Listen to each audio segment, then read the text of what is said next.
When did your problems first start with your mom? I'd say probably middle school. Middle school. Yeah. Okay. What was going on during that time? I don't know. I guess I was going through hormones and stuff, so I had like attitudes Okay. and things like that. How old were you when your mom had you? 15. Okay, Oh, she no, was 15. No, she was 15. She was 15, that's what I meant. How Yeah. She was 15, and how did that affect you as a child? I mean, we struggled because, you know, she's a young mom. How many other children does your mother have? 4, she lost 1. I mean, that's not including her blood. She adopted 3, my Okay. cousins. Oh, she adopted your cousins? Mm-hmm. Okay. And why did she take custody of your cousins? My aunt passed away, so yeah. That's her sister. Yeah, her sister. Passed away. How old was she when that happened? My mom was probably 20, 21. Ooh. So she had 5 kids. Already. Yeah. Since you're the oldest, did you help raise the siblings? I helped, Yeah, a lot, because she would work. That had to have been a lot of pressure. I didn't think of it as that much as, like, at that age, but now that I'm older, I'm like, dang, I, like, took a lot on. Yeah. I feel really, like, unappreciated. Got it. And so I also heard that you told my producer that you started helping your mom when you were 16 with bills? I started working when I was 16. So I got a job, and then when I got the job, I was helping with bills and stuff like that. So during the time you were working, where was your mom? Probably work herself. Uh-huh. Financial mother. You said she's a financial mother? Yeah. What do you mean by that? Not like emotional, like doesn't like hug, you know. It's not like a lot of I love yous and stuff like that. Got it, financial mother. Did your mom growing up have time for herself to date or do things? Yeah, she dated a lot. Okay. Did she have a lot of boyfriends? She did? Like 5 in my lifetime. So Okay. yeah. And were they good relationships? I say only one was. The others were toxic, in my opinion. In what way? Toxic relationships. Just like they were cheaters. They would be disrespectful to my siblings. Disrespectful to me. Were they disrespectful to your mom? Yes. Very disrespectful. And I love my mom, so you disrespect my mom, it's like I feel like I have to step up and speak for her.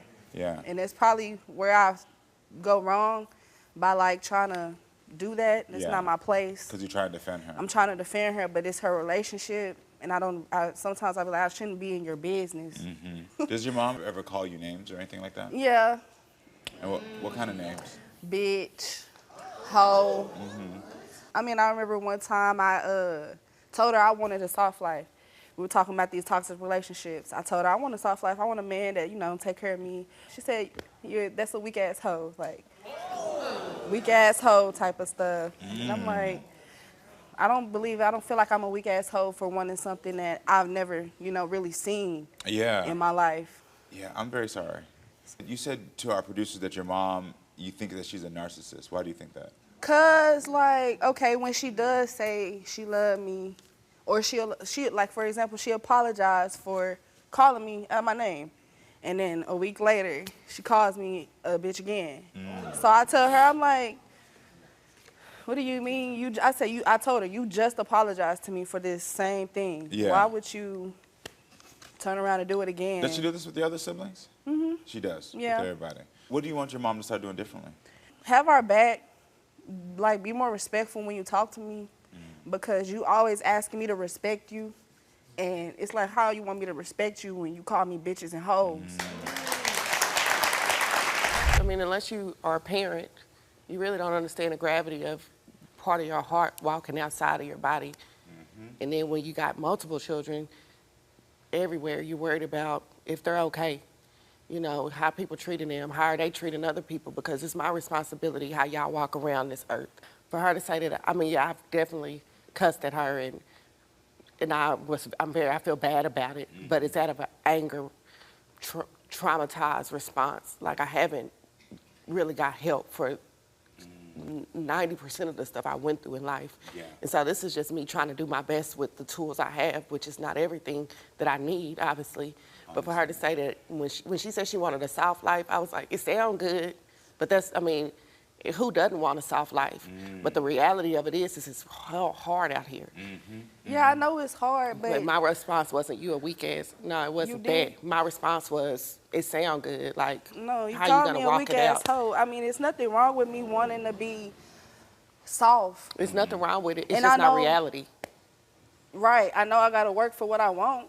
And when have you ever paid my bills, Anisty? I'll help you with bills. You come through. You would ask me for as money. an adult. Not saying You said just at because 16 you would have asked got a me- job to help me. Are you for real right now? You just not saying that you asked me for money though. Even when I was in Upward Bound and I got them checks, I you did would need ask for help. my stuff. I did need help. Okay, so that's what I'm saying. Accountability, like I'm accountable. I'm not And saying then you I- didn't I help be me, feeling but why? How dare unappreciated. you have animosity or anger towards me when my reality has been? I hugged my sister while she took her last breath.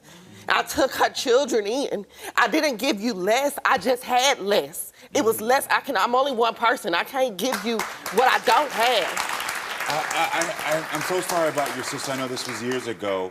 How old were you when you took your sister's kids in? 23. 23. And why didn't your mother take her grandchildren in, essentially? Because I just felt like she was older. She had raised her kids. I didn't think my mama should have to do that. So you took on that responsibility? Yeah. My producer told me you lost a child a few years ago as well. I'm very sorry that happened. Like, I felt my son cold. And I'm traumatized. Yeah. I'm still reeling. Yeah. I never got over it. I'm never gonna get over it. Of course. Of course. That makes sense. I see your body language switch. What's going on in your head? because it's like every time I express my feelings, she just talks about all the things, and then I'll be feeling bad for feeling how I feel because she did what she did to take care of us, and I understand that. But, like, all them times you was mean to me and stuff like that, and all them times when you asked me for money, I don't know where that money going to, but stop acting like I didn't help you. But I'm just saying, I like paying my bills. I like, helped don't be you. I did help dramatic. pay I might have needed bills. gas You because asked y'all me had for to money. go. $70 all of for, those or kids, hundreds of all of dollars my for, children were in extracurricular hundreds activities. for dollars all of for that gas. stuff costs money. Her father didn't help me, so he didn't pay child support.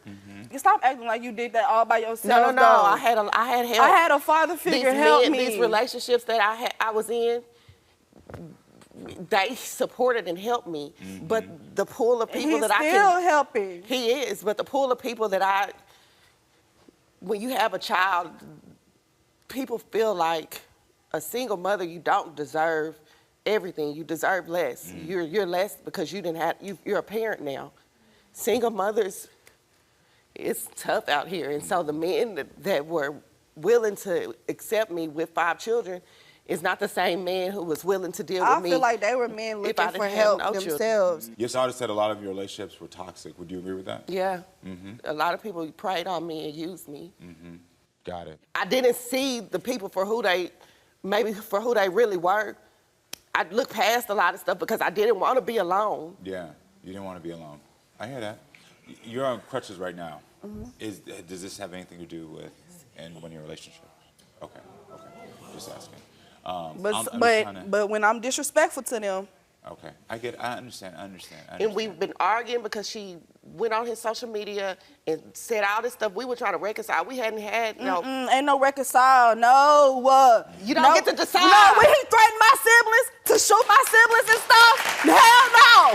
It's up forever. I got it. It's up forever.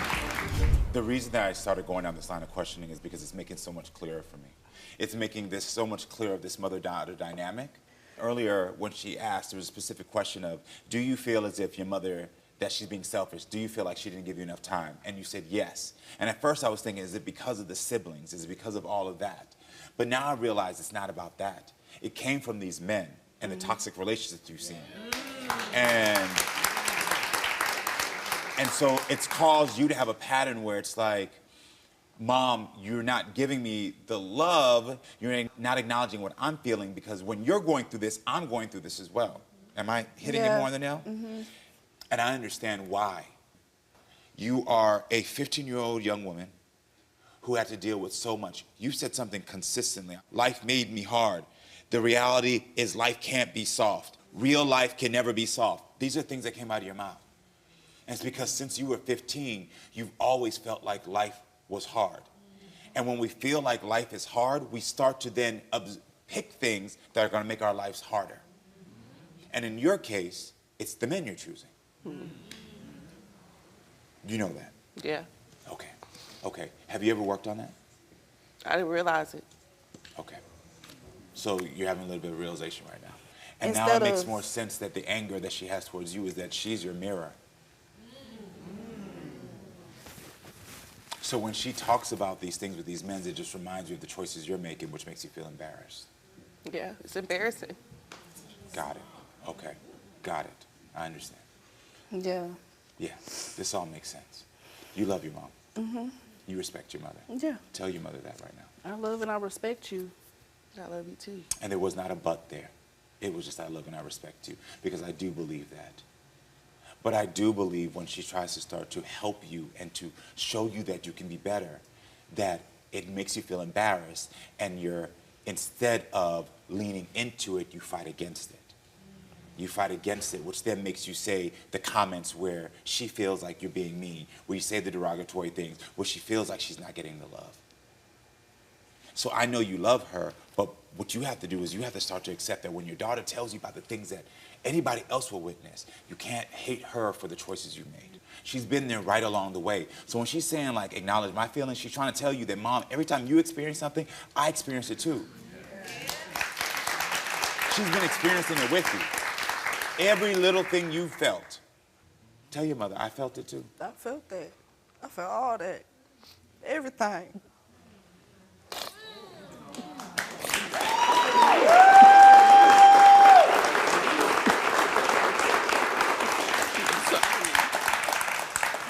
But I need you to know you don't have to be sorry.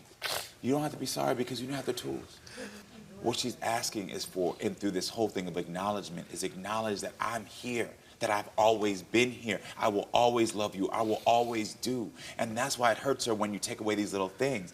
And even that little comment of, like, I want a soft life, it wasn't a hit against you. It was saying, Mom, I'm trying to show you that I want to be better so that maybe you'll be better. But you took it as like, no, it ain't it. It ain't it. It ain't happening. And now I'm going to call you out your name. Now I'm going to disrespect you. And I'm not saying you did it on purpose. Because I'm not calling you a bad mother. I've seen some bad mothers on this stage. You've had some hard lives that's caused you to say things. But clearly she's here. She loves you. Mm-hmm. Yeah, I wouldn't even be here if I didn't care. I would have been blocked and gone about my business. You know you can't have an easy life. Yes, no. Mama. You need to hear it. Because I'm an outside person, and I've been in these situations. What gets me about your situation is it reminds me of my mother and I.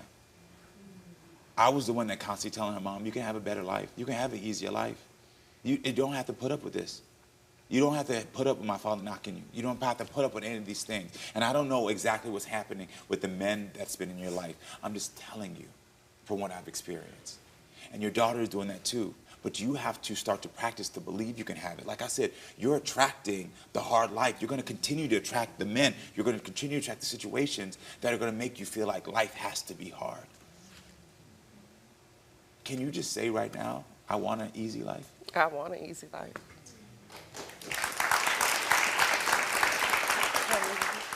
And if you can practice saying, my life doesn't have to be hard, it will change your self-esteem and it will change the way you look at the world. And then the next time you have a man in your world that is going to do something to make you feel like, look, life has to be hard, you'll start saying, no, my life does not have to be hard. You don't get to do this because my life doesn't have to be hard. Thank you so much. You're welcome. I appreciate y'all both for being vulnerable enough to come on this stage and chat. All right? I wish y'all the best of luck, seriously.